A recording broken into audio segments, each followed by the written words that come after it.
Hello friends, मेरे इस blog में आप सभी का स्वागत है। मैं हूँ अनिमा, बिहार के छोटे से गांव से अपनी ज़िंदगी बहुत अच्छा से बिता रही हूँ, क्योंकि अकेले ज़िंदगी तो बितानी पड़ेगी ना।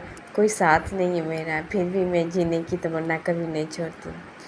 एक ख्वाब था जो मैंने सजाया थी, एक ख्वाब था जो उसने तोड़ा था, पर उससे भी मैं क्या बोलूँ। मैं ज़िंदगी की सफ़र के साथ बहुत अच्छे तरीके से हो रही है। मेरी कहानी एक ही जुआ पे है, उसका नाम और कुछ नहीं। उसने एक कहानी बना दिया और इतिहास रच दिया। उसने जो कहा था उसने कर दिया। बस मुझे इसी बात हंसी आती है। इसी और यही बिहारी बेटी आपके लिए आलू परवल की सब्ज़ी बिहारी स्टाइल में बहुत टेस्टी लगती है। इसकी रेसिपी मैंने शेयर नहीं की क्योंकि आज मेरा मन बहुत दुखी है, क्योंकि मैं आज अकेला महसूस कर रही हूँ बहुत ज़्यादा, अपनों के बिना। फिर भी मैं खुश हूँ। ज़िंदगी की इस जगत में चल रही हूँ, और क्या। रास्ता थोड़ा सा कठिन है, पर रास्ता तो है ना, चलना तो पड़ेगा। ये थोड़े लहसुन ना, मेरे बहुत सारे अच्छे लहसुन है। पता नहीं क्या हो गया, लहसुन खराब ही कोई कीड़ा पकड़े तो अच्छा लहसुन चुन के अलग कर रही हूँ। और ज़िंदगी की सफ़र का शुरुआत देखिए। ये मेरी टेस्टी सब्ज़ी बन के तैयार हो गई, आलू परवल, जिसमें मैंने प्याज काट के रखी थी। इसमें मसाला मैंने धनिया, मिर्ची, लहसुन पीस के डाली थी।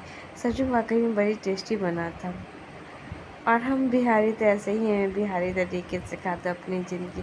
आज मुझे कहीं जाना था, इससे जल्दी तैयार होके सफ़र 1 घंटे की थी, और मैं चल दी थी अपने पापा के साथ। और वहाँ पे आए तो वहाँ का भी घर मुझे खोल के साफ़ करना था, इसलिए आके पहले अपने घर को साफ़ करने के बाद थोड़ा सा रिलैक्स करने के बाद देखिए, आपको बताती मेरा रूम जहाँ मैंने अपनी पूरी पढ़ाई की, उस घर को देखिए कितना प्यारा, कितने दिन से रूम बंद था।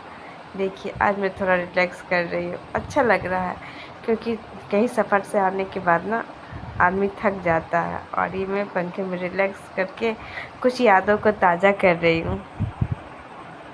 कोई था ज़िंदगी, और कहाँ से कहाँ उसने पहुँचा दिया। फिर भी मैं उसे सैल्यूट करती हूँ। उसने मुझे अपने पैरों पे खाया।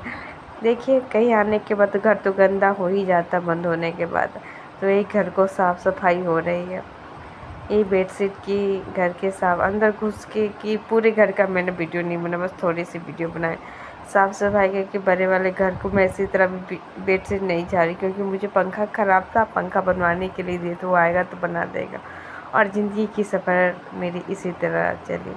आज कहीं ना कहीं मुझे कहीं अकेला होने का बहुत महसूस हो रहा, मन नहीं लग रहा। ये किचन मेरा अस्त व्यस्त है, उसे भी साफ़ करना है। गंदा थोड़ा सा है, लेकिन साफ़ करना है।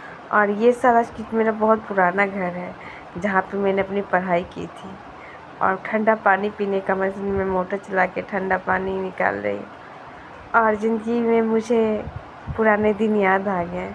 यहीं से मैंने पढ़ाई की, यहीं से कॉलेज को मैंने पूरा ख़त्म किया, और यहीं से मेरी शादी हुई। और ज़िंदगी को मैंने कितना खूबसूरत से यहाँ बिताया था। बचपन मेरी यहीं बीती थी। कुछ बातें मुझे याद आ रही है कि पुरानी बातें। और आज मैं कितना बड़ी हो गई। वो दिन लौट के तो नहीं आएगा, पर कुछ यादें लौट के आते हैं ना, उसे याद के संजो के रखती हूँ मैं अपनी यादों को, क्योंकि मैंने कभी भी गलत किया नहीं है। और अच्छी तरह से कुछ बातें रखती। मैं घर से खाना लेकर आती, रोटी सेक, रोटी में रिफाइन लगा रही, क्योंकि मुझे गर्म रोटी बहुत पसंद है। मैं ठंडा रोटी खाना नहीं पसंद है मुझे, मजबूरी में खा लेती हूँ। ये मैं रिफाइन हल्का हल्का लगा के रोटी सेक रही हूँ, बना रही हूँ रोटी। और कोई चीज़ मैं याद कर रही पुरानी बातें कि हाँ देखो, अगर बासी हुई रोटी रहता तो आराम से हम लोग सेक के, और करेले की भुजिया के साथ बड़ी टेस्टी लगती है। और ज़िंदगी इसी तरह कट रही है। और पता है, मैं कभी भी सोची नहीं थी आज परिस्थितियाँ मुझे यहाँ तक ला देगी, पर परिस्थितियाँ मुझे इतना मजबूत बना दी। संघर्ष पता है एक औरत के लिए बहुत ज़रूरी है। जब एक औरत में आप जन्म लो ना, संघर्ष ज़रूर करना। अगर संघर्ष नहीं करोगे ना, तो पता नहीं चलेगा ज़िंदगी क्या। अगर संघर्ष करते हो ना, तो ज़िंदगी बहुत अच्छा कटेगी। ये देखिए मेरा रोटी नहीं, मैं हाथ से रख रही हूँ, जल जाता हाथ। जैसे मैं दूसरी रोटी रख रही हूँ, थोड़ा सा मैं कुरकुरा करूँगी खाने का, उनके बहुत सर्दी खांसी हो गई थी और अकेले बिता रही अपनी ज़िंदगी और सब कुछ बातें याद करती हूँ ना, किसी की इतनी हंसी आती है, पर पहले की तरह वो याद भी नहीं आता। देखिए ये रोटी सेक रही हूँ, कहते हैं कहीं आप सफ़र करके आने के बाद सही में आदमी थक जाता है, बनाने का मन।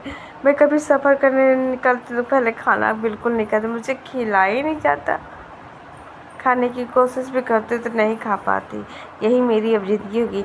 महीने में तो 4-5 बार तो मुझे आना जाना रहता है गांव से शहर, शहर से गांव, क्योंकि कुछ परिस्थितियाँ मुझे ला दिया गया है अपनों ने। आज देखिए मैं कहाँ से कहाँ पहुँच गई। यही मेरी ज़िंदगी है, देख लीजिए। कभी कभी मैं सोचती हूँ ना, उन यादों को कैसे याद करूँ जिससे बहुत तकलीफ़ हुई थी, पर याद आ ही जाता है। आज इस सफ़र में देखिए मैं इस फ्रिज में आई थी तो ये आलू परवल को सब्ज़ी लेकर आई थी, रख दी थी ख़राब ना हो। फिर फ्रिज से निकाल के मैं अपने खाने के लिए जुगाड़ में जा रही हूँ। रोटी, आलू परवल की सब्ज़ी, थोड़ा खट्टा खाने का मन, इसके साथ मैं थोड़ा सा अचार लूँगी। देख रही हूँ अचार है कि नहीं, सोच रही थी है घर से लेके आ, फिर कहीं नहीं होगा अचार, तो देख रही पता नहीं है कि नहीं अचार। ज़िंदगी की सफ़र की शुरुआत मेरा यही देखिए, खाने में बड़ी टेस्टी। हाँ अचार तो है, मैं देख ली अचार है, मेरा अचार निकाल। ये बहुत पुराना अचार है, पुराने अचार होने पर नमक ज़्यादा, नमक फूटने लगता। इस वाकई में टेस्टी लगता है ऐसे अचार, कम तेल रखा गया है। देखिए मैं अचार रख के अब खाने की तैयारी हो, आराम से बैठ कर। मैं जब भी खाना खाती हूँ आराम से बैठ कर खाना खा। मैं दूसरे रूम में लेके जा रही हूँ खाना खाने के लिए, लाइट को ऑफ कर देते हो। और ज़िंदगी की शुरुआत में देख लीजिए आराम से बैठ कर खाऊँगी। अरे फैन चला देती हूँ, कहीं कहीं से मैं आता आदमी बहुत थका हुआ रहता है। देखिए चेहरा कैसा लग रहा है। अब जा पहले पेट पूजा करने के बाद ही कुछ होगा। और यही मेरी ज़िंदगी, मेरा ब्लॉग आप लोग कैसा लगा।